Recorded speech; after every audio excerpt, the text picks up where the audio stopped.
کل ابا جان کا فون آیا تھا، ان کی طبیعت کچھ ناساز ہے اور پھر تو مجھے بھی آپ کے ساتھ چلنا چاہیے، لیکن تحصیل کے کام ہیں۔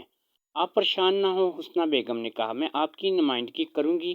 ہاں، اگر امی کی حالت زیادہ خراب ہوئی تو آپ ایک دو روز کی رخصت لے کر آ جائیے گا، ٹھیک ہے؟ آپ کل ہی بستو کو ساتھ لے کر چلی جائیں، میں ابھی آپ کی روانگی کا بندوبست کیے دیتا ہوں۔ دوسرے روز حسنہ بیگم الہ آباد روانہ ہو گئیں تو شرافت حسین نے تنہائی کے احساس سے بچنے کی خاطر دورے کا پروگرام بنا ڈالا۔ اس بار انہوں نے اپنے پروگرام کو خفیہ رکھا تھا تاکہ اگر کہیں کوئی بے قاعدگی ہو تو اسے اچانک چیک کیا جا سکے، لیکن عین وقت پر حالات نے کچھ ایسی صورت اختیار کی کہ وہ اپنے پروگرام پر عمل نہ کر سکے۔ دفتر کے ختم ہونے کے بعد انہوں نے ڈرائیور کو بلا کر تاکید کی تھی کہ وہ گاڑی تیار رکھے۔ خود انہوں نے کچھ دیر آرام کیا، پھر تیار ہو کر جانے کا ارادہ کر ہی رہے تھے کہ گھریلو خادم نے انہیں بتایا کہ ایک شخص ان سے ملنے کی خاطر آیا ہے۔ کیا نام بتایا ہے؟ شرافت حسین نے سرسری طور پر معلوم کیا۔ وہ جی ننکا صاحب آئے ہیں، خادم نے دبی دبی زبان میں کہا۔ کسی جائیداد کے سلسلے میں آپ سے ملاقات کرنا چاہتا ہے۔ ننکا کا نام سن کر شرافت حسین چونکے، ان کا دل خوشی سے بلیوں اچھلنے لگا، لیکن انہوں نے خادم پر اپنی کیفیت کا اظہار نہیں ہونے دیا۔ سپاٹ آواز میں بولے، ننکا سے کہو کہ اگر وہ جائیداد کے سلسلے میں کوئی بات کرنا چاہتا ہے تو کل دفتر میں آ کر عاصم بیگ سے ملے اور اپنے کاغذات ماں درخواست کے داخلے دفتر کرے۔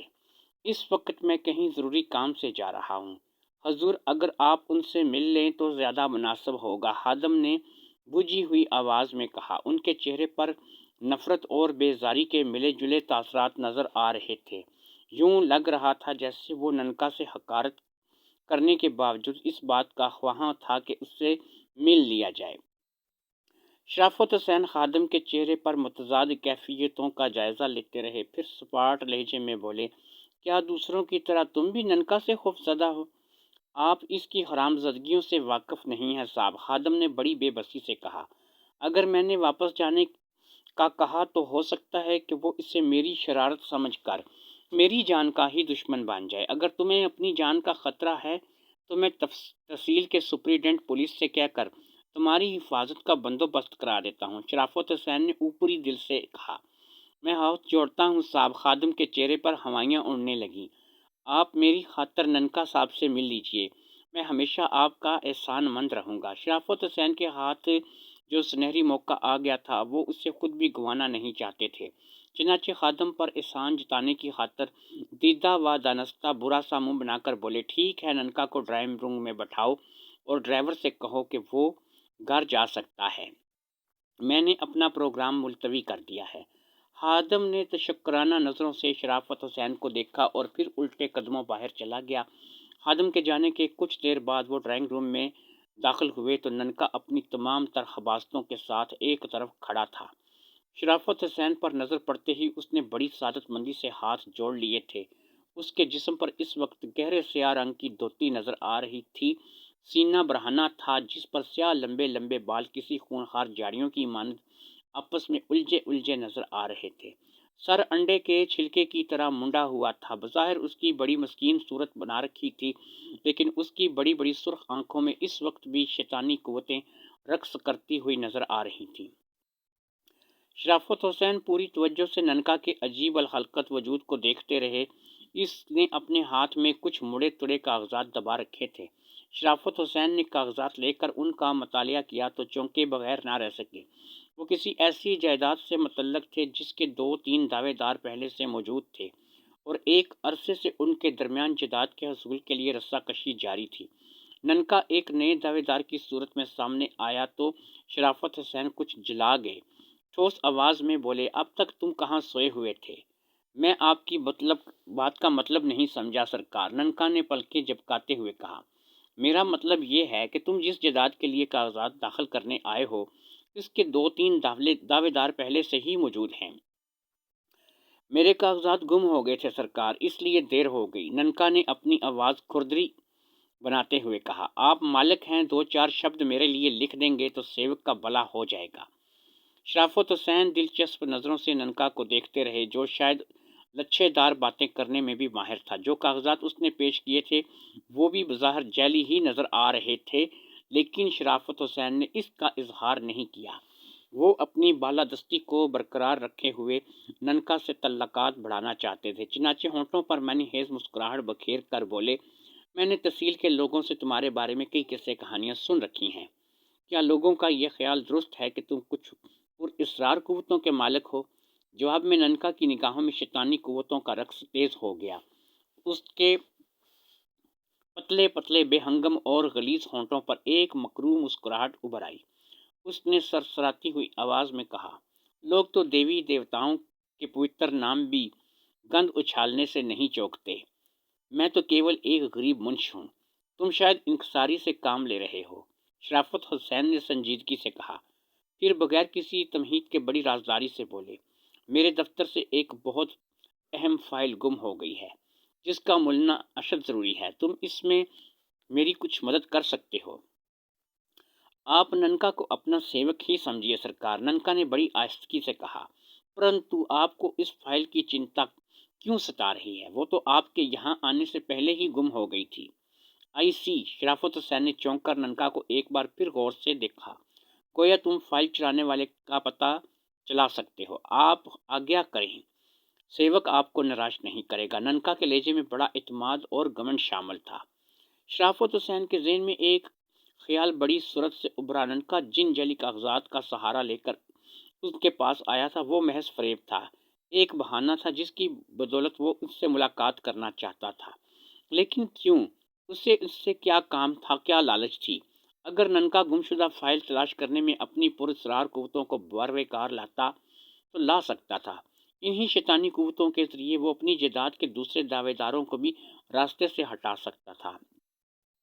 کن وچاروں میں گم ہے سرکار؟ ننکا نے منی خیز انداز میں کہا، زیادہ چھان بین کرنے سے منش کبھی کبھی بھٹک بھی جاتا ہے۔ تم نے ابھی جائیداد کے جو کاغذات مجھے دکھائے ہیں وہ جعلی ہیں سرکار، ننکا نے شرافت حسین کے قریب آتے ہوئے کہا۔ اس کی آنکھوں میں ایسا جادو تھا کہ شرافت حسین کی دل کی دھڑکنیں ڈاواڈول ہونے لگیں۔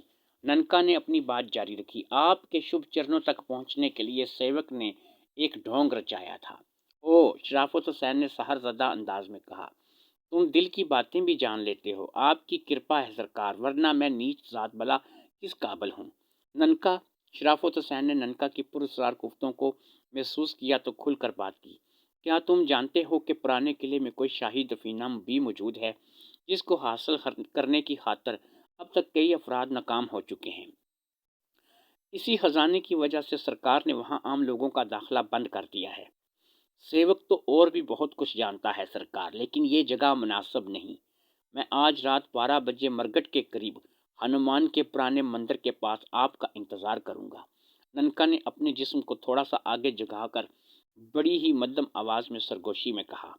پھر اس سے پیشتر کے شرافت حسین اس کی بات کا کوئی جواب دیتے وہ تیزی سے پلٹا اور کسی چھلاوے کی طرح لمبے لمبے ڈگ بھرتا ڈرائنگ روم سے باہر چلا گیا۔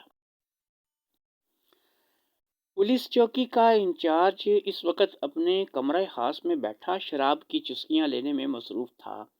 اسے یقین تھا کہ اس طوفانی رات میں جب آوارہ کتے بھی گلیوں میں بھونکنے پھرنے کی بجائے کسی کونے کھدرے میں دبکے بیٹھے ہوں گے، پولیس چوکی کا رخ کوئی نہیں اختیار کرے گا۔ لیکن اس کا یہ اندازہ اس وقت غلط ثابت ہوا جب ایک سنگین برادر سپاہی نے کمرے میں داخل ہو کر اسے مادھو لال کی آمد کی اطلاع دی۔ اسے میرے پاس بھیج دو اور اس بات کا خیال رکھنا کہ جب تک میرے کمرے میں رہے گا کوئی تیسرا آدمی ادھر نہیں آئے گا۔ سپاہی سلوٹ کر کے چلا گیا تو تھانہ انچارج جس کا نام مارٹن ڈگلس تھا سنبھل کر بیٹھ گیا۔ گلاس میں بچی کچی شراب اس نے ایک ہی گھونٹ میں حلق کے نیچے اتار لی۔ مادھو لال کا نام سن کر اس کے چہرے پر خوشی یا نفرت کا کوئی تاثر نہیں آیا تھا، لیکن اس کی رگوں میں دوڑنے والے خون کی گردش ضرور تیز ہو گئی تھی۔ مارٹن ڈگلس گورنر جنرل کی کوٹھی کے نگران اعلیٰ ہنری کا خاص آدمی تھا، اس لیے اس سے دوسروں پر فوقیت دے کر تھانہ انچارج بنایا گیا تھا۔ مارٹن اپنی ترقی پر بے حد خوش تھا۔ چنار گڑھ میں اس کی تعیناتی بھی ہنری کے اشارے پر ہوئی تھی۔ مارٹن ترقی کا راز اس کی خوبصورت اور نوجوان بیوی تھی، لیکن مارٹن کو شاید اس کا علم تھا، وہ اپنی ترقی کو اپنی اہلیت ہی سمجھ رہا تھا۔ چنار گڑھ میں چارج سنبھالنے کے بعد ہنری نے اس سے کئی بار گورنر جنرل ہاؤس طلب کیا تھا، جو مارٹن کے لیے کسی بڑے اعزاز سے کم نہیں تھا۔ ہنری کے اشاروں پر مارٹن کئی ایسے کام کر چکا تھا جو یا تو قانون کے دائرۂ اختیار سے باہر تھے یا پھر کوئی مجرم ہی ان کاموں میں ہاتھ ڈال سکتا تھا۔ ان کاموں کی وجہ سے مارٹن اور ہنری کے درمیان خاصی بے تکلفی ہو گئی تھی۔ اس کی ایک وجہ یہ بھی تھی کہ دونوں ہی سفید چمڑی کے مالک تھے اور ہندوستان کو اپنے باپ دادا کی جاگیر سمجھ کر دونوں ہاتھ سے لوٹ رہے تھے۔ ہنری کی پشت پناہی کی وجہ سے مارٹن نے تحصیل کے اندرونی معاملات پر بھی بڑی جلدی اپنا تسلط قائم کر لیا تھا۔ ماتحت افسران اور سپاہیوں کی نفری بھی مارٹن کی ترقی پر اپنے ساتھ ہونے والی حق تلفی سے دل برداشتہ تھی، لیکن وہ چونکہ ہنری کی طاقت سے واقف تھے، اس لیے کسی نے احتجاج کرنے کی ہمت نہیں کی اور دل پر جبر کر کے مارٹن کے ساتھ کام نبھا رہے تھے۔ مارٹن ہر اعتبار سے ایک نااہل آفیسر تھا، لیکن اتفاق سے ایک پارٹی میں ہنری اور مارٹن کی حسین بیوی کی ملاقات ہوئی اور پھر وہ اپنے شوہر کے لیے ترقی کا زینہ بن گئی۔ خود ہنری کو بھی اس بات کا علم بہت بعد میں ہوا کہ جس عورت کو وہ کسی بڑے خاندان سے سمجھ رہا تھا، وہ ایک چھوٹے درجے کے پولیس افسر کی بیوی تھی۔ پھر اس خیال سے کہ کہیں اس کی تعلقات کی وجہ سے دوسروں کو ہنری کی شخصیت پر انگلی اٹھانے کا موقع نہ ملے، اس نے مارٹن کے عہدے میں ترقی کرا دی تھی۔ بہرحال حالات نے ہنری اور مارٹن کو ایک دوسرے کی ضرورت بنا دیا تھا۔ مارٹن یوں تو کئی بڑے عہدے کے لائق نہیں تھا، لیکن شاطرانہ معاملات میں اس کا ذہن بڑی تیزی سے کام کرنے کا عادی تھا۔ چنانچہ اس نے ہنری کے لیے اپنی ذاتی حیثیت میں جو کام سر انجام دیے تھے، اس کے کچھ ثبوت بھی اپنے پاس محفوظ کر لیے تھے تاکہ بوقت ضرورت انہیں ہنری کو رام کرنے کی غرض سے استعمال کیا جا سکے۔ دوسری جانب ہنری بھی کیل کانٹوں سے پوری طرح لیس تھا۔ وہ جس وقت چاہتا محض ایک اشارے سے مارٹن کے غرور کو خاک میں ملا سکتا تھا۔ گورنر جنرل کا ایک قابل اعتماد کارندہ ہونے کی وجہ سے اس کے اختیارات بہت وسیع تھے، جسے کوئی معمولی درجے کا افسر چیلنج نہیں کر سکتا تھا۔ لیکن اس روز ہنری کے ذہن کو شدید جھٹکا لگا جب اسے خاص ذرائع سے اس بات کا علم ہوا کہ اس کی بیوی مارٹینا، جو ہر اعتبار سے معاشرے میں ایک بلند مقام کی حامل تھی، تحصیل کے سب سے زیادہ گندے اور ناپسندیدہ شخص کے ساتھ جنسی معاملات کی حد دودھ پھلانگ چکی ہے۔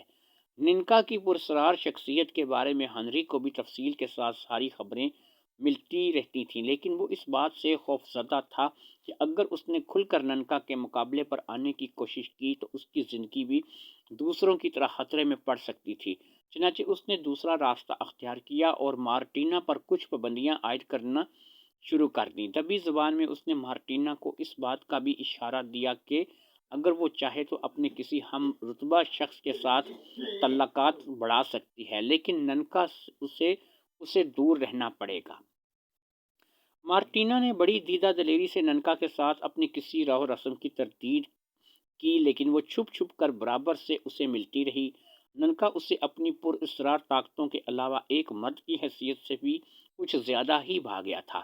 اس نے ننکا سے اس بات کی شکایت بھی کی تھی کہ ہنری ان دونوں کے تعلقات کے درمیان دیوار بن کر حائل ہونے کی کوشش کر رہا ہے۔ ہنری کو جب اس بات کی بھنک ملی کہ مارٹینا اپنے مقام سے گرتی جا رہی ہے تو اس نے ننکا کو راستے سے ہٹانے کی خاطر ایک اور جال تیار کیا۔ مارٹن کو طلب کر کے اس نے پہلی بار گھٹیا سیاست کے مد نظر قدرے درشت لہجے میں کہا، مجھے معتبر ذرائع سے یہ رپورٹیں مل رہی ہیں کہ ریاست میں ننکا کی وجہ سے خوف و ہراس کی سنگین صورت لوگوں میں بے چینی پیدا کر رہی ہے۔ اگر یہ بات گورنر جنرل کے کانوں تک پہنچ گئی تو تمہاری ملازمت بھی خطرے میں پڑ سکتی ہے۔ تمہیں کوئی تدبیر فوری طور پر اختیار کرنی پڑے گی۔ اگر آپ اشارہ دیں تو میں کوئی ہنگامی صورت پیدا کر کے ننکا کو پولیس مقابلے میں ہمیشہ کے لیے ختم کروا سکتا ہوں۔ مارٹن نے دبی زبان میں کہا۔ نہیں ہنری، کسی فوری خیال کے پیش نظر جواب دیا، میں تمہیں ہنگامی حالات پیدا کرنے کی اجازت نہیں دے سکتا۔ امن و امان کی صورت خراب ہونے سے کچھ دوسری سیاسی قوتیں بھی سر ابار سکتی ہیں جو ہماری پالیسی کے خلاف ہوں۔ ننکا کے بارے میں ہمارے پاس کوئی ٹھوس ثبوت بھی نہیں ہے جس کی بنا پر اس کی گرفتاری عمل میں لائی جا سکے۔ مارٹن نے عذر پیش کیا، ریاست کے لوگ اس قدر خوفزدہ ہیں کہ کوئی شخص اس کے خلاف گواہی دینے کو آمادہ نہیں ہوتا۔ ایک راستہ ہے، مگر تمہیں بڑی عقل مندی اور خاموشی سے کام کرنا ہوگا، ہنری نے کچھ سوچتے ہوئے کہا۔ ریاست میں ایک ایسا شخص ہے جو ہماری مشکل آسان کر سکتا ہے۔ وہ کون؟ مادھو لال، ہنری نے ہونٹ چباتے ہوئے جواب دیا۔ ننکا نے اس کے گھر جلا کر راکھ کر دیا تھا۔ اس کی بیوی اور بیٹی دونوں کام آ گئے تھے، لیکن مادھو لال کسی طرح بچ گیا۔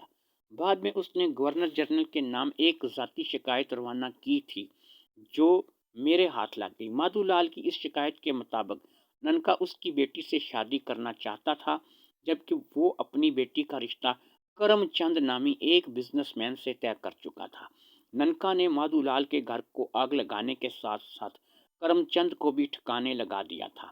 تم مادھو لال کو اعتماد میں لے کر ننکا کے خلاف مواد اکٹھا کر سکتے ہو۔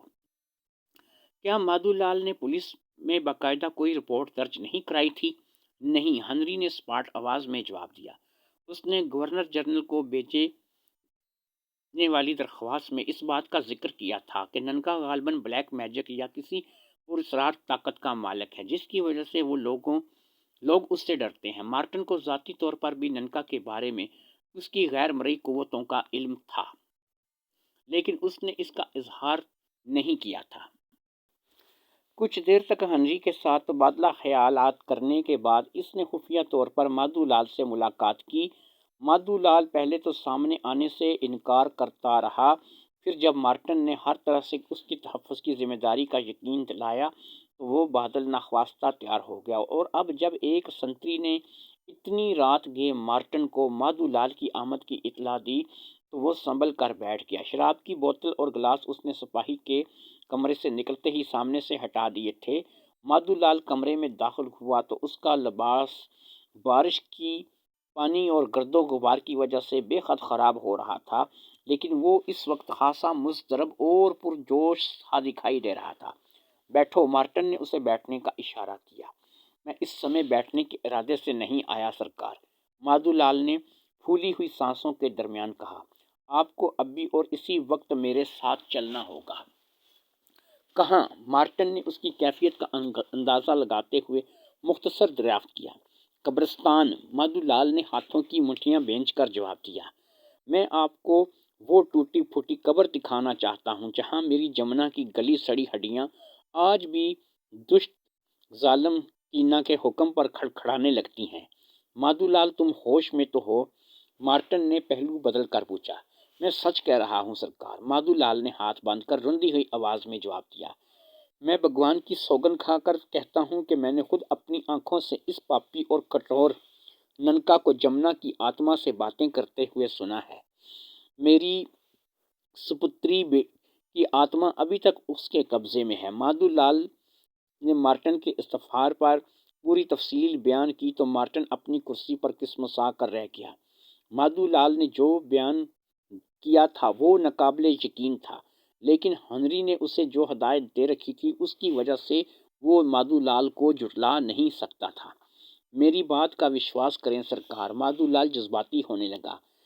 اس حرامی نے میری جمنا کی ہڈیوں کو دلہن کا روپ دے کر اس کی آتما سے سب کچھ اگلوا لیا، پھر مٹی اور جھاڑ جھنکار میں دبا کر چلا گیا۔ ٹھیک ہے، مارٹن نے کچھ سوچ کر کہا، تم باہر جا کر گیٹ پر بیٹھو، میں تیار ہو کر آتا ہوں۔ مادھو لال کمرے سے چلا گیا تو مارٹن نے اٹھ کر بے چینی سے ٹہلنا شروع کر دیا۔ اسے مادھو لال کی ذہنی حالت پر شبہ ہو رہا تھا۔ دوسری شکل میں اگر وہ اس کی کہانی پر یقین بھی کر لیتا تو محض چند ہڈیوں کو کسی پرانی ٹوٹی پھوٹی قبر سے برآمد کر لینے کے بعد بھی وہ ننکا کو کسی قانونی گرفت میں نہیں لے سکتا تھا۔ خاصی دیر تک غور و خوض کرنے کے بعد اس نے وقتی طور پر یہی فیصلہ کیا کہ مادھو لال کی تسلی کی خاطر اس کے ساتھ قبرستان جا کر مذکورہ قبر کو دیکھ لے۔ باقی ضابطے کی کارروائی بعد میں کسی منصوبہ بندی کے بعد عمل میں لائی جا سکتی ہے، لیکن اپنے کمرے سے نکلنے کے بعد اس نے جو منظر دیکھا اس نے خود اس کے جسم کے رونگٹے کھڑے کر دیے۔ مادھو لال پولیس چوکی کے گیٹ کے باہر چاروں خانے چت پڑا تھا۔ اس کی بڑی بڑی آنکھیں اپنے حلقوں سے باہر آ گئی تھیں، گلے پر نیل کے گہرے دھبے صاف نظر آ رہے تھے۔ یوں لگ رہا تھا جیسے کسی نے غیر معمولی طاقت نے مادھو لال کا گلا گھونٹ کر اسے موت کے گھاٹ اتار دیا ہو۔ لاش کے گرد نائٹ ڈیوٹی کا پورا عملہ گھیرا ڈالے ہکا بکا کھڑا تھا۔ مادھو لال اتنی خاموشی سے اپنے بھیانک انجام کو پہنچا تھا کہ کسی کو کانوں کان تک خبر نہیں ہوئی تھی۔ مارٹن بوکھلایا ہوا اپنے کمرے کی جانب واپس لپکا۔ فوری طور پر اس نے فون پر ہنری سے رابطہ کر کے اسے حالات سے باخبر کیا۔ پھر دوسری جانب سے ملنے والی ہدایت کے مطابق اس نے انتہائی خاموشی سے مادھو لال کی لاش کو پتھر کے ساتھ باندھ کر ندی میں پھینکوا دیا۔ عملے کے افراد کو بڑی سختی سے اس بات کی تاکید کی گئی تھی کہ وہ تھانے میں مرنے والے کے بارے میں اپنی زبانیں بند رکھیں گے۔ ہنری اس وقت اپنی خوابگاہ میں بڑی بے چینی سے ٹہل رہا تھا۔ مارٹن سے ملنے والی اطلاع نے اس کی نیند اڑا کر رکھ دی تھی۔ اسے یقین تھا کہ مادھو لال کی پر اسرار موت بھی شیطانی قوتوں کا دخل ہوگا۔ ہنری کو مادھو لال کی موت کی اتنی فکر نہیں تھی جتنی اس بات کی فکر تھی کہ ممکن ہے کہ ننکا کو اس بات کا بھی علم ہو گیا ہو کہ مارٹن نے جو کچھ کیا تھا وہ ہنری سے ملنے والی ہدایت کے بعد کیا تھا۔ ایسی صورت میں ننکا کی توجہ ہنری کی طرف بھی مبذول ہو سکتی تھی اور وہ ننکا کی خباثتوں کا نشانہ بھی بن سکتا تھا۔ ہنری کے ذہن میں ابھرنے والے وسوسے اسے پریشان کر رہے تھے۔ اس نے پریشانی کے دباؤ کو کم کرنے کی خاطر الماری کھول کر شراب اور گلاس نکال کر اپنے لیے ایک لمبا پیک تیار کیا اور 2-3 گھونٹ میں ہی پی گیا۔ شراب نوشی کے دوران اس کی نظریں بار بار مارٹینا کی جانب بھی اٹھ رہی تھیں جو ڈریسنگ گاؤن میں ملبوس کچھ دیر کے لیے ہنری کے ساتھ نرم گرم بستر پر اس کی آغوش میں محو خواب تھی۔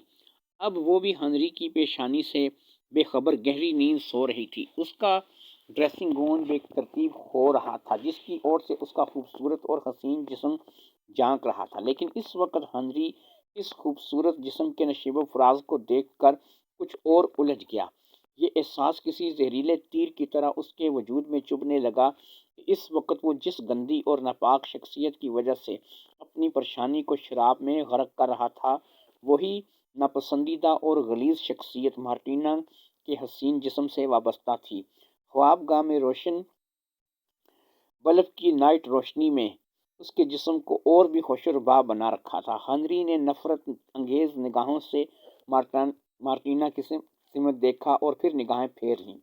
پھر 2-3 بڑے بڑے پیگ پینے کے بعد ہی اس کی وحشتوں میں کچھ کمی آ گئی، لیکن ننکا کسی زہریلے کن کھجورے کی مانند اس وقت بھی اس کے ذہن میں کلبلا رہا تھا۔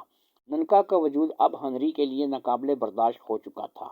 وہ وسیع اختیارات کا مالک تھا۔ اس کی آنکھوں کی ایک معمولی سی جنبش بھی ریاست کے کسی بڑے سے بڑے فرد کو موت کا سبب بن سکتی تھی۔ مارٹن کے علاوہ دوسرے اعلیٰ عہدیدار بھی اس کی خوشنودی حاصل کرنے کی خاطر ہاتھ باندھے ہر وقت اس کے آگے پیچھے منڈلایا کرتے تھے۔ ننکا کو راستے سے ہٹانے کی خاطر وہ کسی کو بھی اکسا سکتا تھا، لیکن مادھو لال کی موت جس حالات میں واقع ہوئی تھی اس نے ہنری کو بھی کس قدر خوف زدہ کر دیا تھا۔ ننکا کو اپنی پراسرار قوتوں کے ذریعے یقیناً اس جال کا علم ہو گیا تھا جو مادھو لال کے روپ میں اس پر پھینکا جانے والا تھا۔ اس نے اپنی سفلی عمل کے ذریعے اسے پولیس چوکی کے اندر عبرتناک موت سے دوچار کر دیا تھا۔ تھانے کے بیشتر عملے نے مادھو لال کی موت کی ہولناک منظر کو اپنی آنکھوں سے دیکھا تھا۔ ہنری کے حکم پر مارٹن نے انہیں بند رکھنے کی تاکید کر دی تھی، لیکن بہرحال وہ چشم دیدہ گواہ تھے۔ ان میں سے اگر ایک بھی باغی بن کر زبان کھول دیتا تو مارٹن عذاب میں آ جاتا اور پھر ہو سکتا ہے کہ مارٹن بھی خود کو عذاب سے بچانے کی خاطر آخری حربے کے طور پر ہنری کا نام زبان پر لے آتا۔ ایسی صورت میں ہنری کی بنی بنائی ساکھ اور ساری عزت اور شہرت خاک میں مل جاتی۔ ان تمام اندیشوں سے بچنے کے لیے صرف ایک ہی صورت تھی، کسی بھی طرح ننکا کو موت سے ہمکنار کر دیا جاتا۔ ننکا کی متوقع موت کے خیال کے ساتھ ہی ہنری کی نظریں دوبارہ مارٹینا کی طرف اٹھیں جو نہ صرف خوبصورت، حسین اور گزار جسم کی مالک تھی بلکہ ننکا سے اس کے مراسم بھی تھے۔ اگر وہ ہنری کا ساتھ دینے پر آمادہ ہو جاتی تو وہ بڑی آسانی سے کسی شراب میں زہر کے 2 قطرے ڈال کر ننکا کے منحوس اور مکروہ وجود کو ہمیشہ کے لیے موت کی نیند سلا سکتی تھی۔ انگریزی تاریخ کے بے شمار صفحات ایسے واقعات سے بھرے پڑے تھے، لیکن ہنری کو امید نہیں تھی کہ مارٹینا اس کی زندگی بچانے کی خاطر ننکا کی موت کو ترجیح دے گی۔ ہنری کی آنکھوں میں نفرت اور حقارت کی چنگاریاں چٹکنے لگیں۔ اس نے مارٹینا کی بے وفائی کے نام پر شراب کا ایک اور گلاس حلق میں انڈیل لیا۔ اس کے ذہن میں ایسے نام ابھرنے لگے جو کسی آڑے وقت میں اس کا ساتھ دے سکتے تھے۔ وہ ان ناموں کی طویل فہرست کسی منجھے ہوئے سیاستدان کی طرح غور کرتا رہا۔ پھر اچانک اس کے ذہن میں بلونت کمار کا نام گردش کرنے لگا۔ بلونت کمار سپرنٹنڈنٹ پولیس کے عہدے پر فائز تھا۔ نہ ڈر اور بے خوف ہونے کے علاوہ بے حد چلتا پرزا تھا۔ اپنے عہدے اور کرسی کی طاقت سے فائدہ اٹھانے میں بھی ماہر تھا، لیکن ایک قتل کی واردات میں ملوث ہو کر معطل ہو گیا تھا۔ مقتول کے ورثاء نے، جو صاحب حیثیت لوگ تھے، اس پر بڑی عدالت میں یہ الزام لگایا کہ اس نے قاتلوں کو منہ مانگی قیمت حاصل کرنے کے بعد جان بوجھ کر فرار ہونے کا موقع دیا تھا۔ بلونت کمار ان دنوں معطل تھا اور اپنے بچاؤ کی خاطر ہر ممکن کوشش کر رہا تھا۔ ہنری نے دیوار گیر کلارک پر نظر ڈالی۔ اس وقت رات کے 2:30 بج رہے تھے۔ اس نے ایک لمحے کے لیے کچھ سوچا، پھر مارٹینا کے حسین جسم پر ایک نگاہ ڈالتا ہوا خوابگاہ سے نکل کر اپنی اسٹڈی میں آ گیا۔ اسٹڈی کا دروازہ اندر سے بند کیا اور پھر اپنے خاص فون کا ریسیور اٹھا کر بلونت کمار کے نمبر ڈائل کرنے لگا۔ دوسری جانب سے فون کی گھنٹی مسلسل بجتی رہی، آواز سنائی دیتی رہی، لیکن کسی نے فون سننے کی زحمت گوارا نہیں کی۔ یا تو وہ لوگ گھوڑے بیچ کر سو رہے تھے یا پھر جان بوجھ کر معاملات کے پیش نظر کال ریسیو کرنے سے گریز کیا گیا تھا۔ ہنری نے لائن منتقل کر کے دوبارہ نمبر ملائے، مگر دوسری بار بھی اسے مایوسی کا سامنا کرنا پڑا تو اس نے جلائے ہوئے انداز میں "باسٹرڈ" کہہ کر اپنے غصے کے قدرے ٹھنڈا کرنے کی کوشش کی۔ اسٹڈی کھول کر باہر آیا اور ہونٹ چباتا ہوا وہ اپنی خوابگاہ کی طرف بڑھنے لگا۔ اس کا ذہن اس وقت شراب کے گہرے اثر کے تحت کچھ زیادہ ہی پراگندہ ہو رہا تھا، اس خیال سے کہ مارٹینا اس کی پریشانی سے آگاہ نہ ہونے پائے۔ ہنری نے خوابگاہ کے دروازے کو بآہستگی کھول کر اندر قدم رکھا، لیکن دوسرے ہی لمحے اس کی آنکھیں کھلی کی کھلی رہ گئیں۔ مارٹینا اپنے بستر پر کچھ عجیب انداز میں بیٹھی کھلی آنکھوں سے مارٹن کو گھور رہی تھی۔ اس کی آنکھوں میں بے کیفی اور کسل مندی نظر آ رہی تھی۔ وہ خمار اور مستی موجود نہیں تھی جو پہلی ہی نظر میں دوسروں کو اپنا گرویدہ بنا لیا کرتی تھی۔ ہنری کو یوں محسوس ہوا جیسے وہ جاگتے میں بھی سو رہی ہو۔ اس کا خوبصورت جسم کسی سنگ تراش کے خوبصورت مجسمے کی مانند بے حس و حرکت دکھائی دے رہا تھا۔ "کیا بات ہے ڈارلنگ؟" ہنری نے اپنے دل پر جبر کر کے مسکرانے کی کوشش کی۔ "تم تو ہمیشہ بڑی بے خبری کی نیند سونے کی عادی تھی، پھر آج بے وقت کیسے جاگ گئی؟ ہنری، کیا تم یہ پسند کرو گے کہ تمہاری آن بان اور شان کا سورج، جو فی الوقت پوری آب و تاب سے چمک رہا ہے، ہمیشہ کے لیے غروب ہو جائے؟" ہنری نے مارٹینا کے گزار ہونٹوں کو حرکت کرتے دیکھا، لیکن جو آواز اس کے کان سن رہے تھے وہ مارٹینا کی ہرگز نہیں تھی۔ ایک لمحے کے لیے ہنری کا سارا نشہ حیران ہو گیا۔ خوف کی ایک لہر تیزی سے اس کے پورے جسم میں دوڑ گئی، مگر دوسرے ہی لمحے اس نے اپنے دل کی دھڑکنوں کو سنبھالتے ہوئے مدھم اور سپاٹ آواز میں پوچھا، "کون ہو تم؟